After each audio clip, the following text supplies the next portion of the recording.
Indeed, let's start here, though. Former President Jacob Zuma has missed the Constitutional Court deadline to hand himself over to authorities. And according to leading legal opinion, that is, police remain under order to arrest him on Wednesday. On Saturday, the Apex Court agreed to hear Zuma's application next week to rescind the order that he be jailed for 15 months. Indeed, here's our colleague eNCA reporter BATEMAN with more. The Constitutional Court order stands, and Jacob Zuma must either hand himself over to the police or they must arrest him. Ordinarily in court proceedings, when a matter is on appeal, the order being challenged is suspended. But Zuma has applied for the order to be rescinded. So this is not an appeal, and it therefore does not automatically suspend the court order that was handed down last Tuesday. This application for rescission should, in my view, have been accompanied by an application for an interdict to stay the execution of that order and to avoid Mr. Zuma having to go to jail as ordered by the court. Instead, Zuma has approached the High Court in Pietermaritzburg to suspend the order of the Constitutional Court.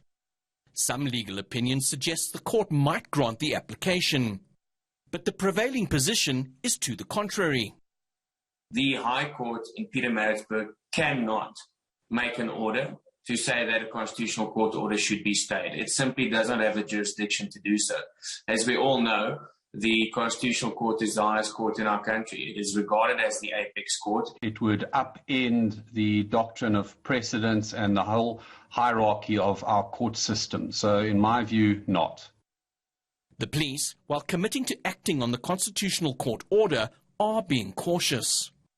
The court case that is going to take place at the Pietermaritzburg High Court does fall within the 3 days, where the SAPS, or rather the Court, has been instructed to act. We know that the 29th ruling does indicate that the Minister of Police, as well as the National Commissioner of the Police Service, have to act within 3 days after the 5 days has lapsed. The Constitutional Court has directed any opposing respondents to file affidavits by Tuesday.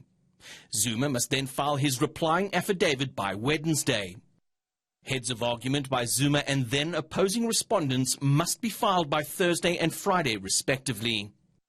The hearing is set down to be heard virtually on Monday. Barry Bateman, Johannesburg.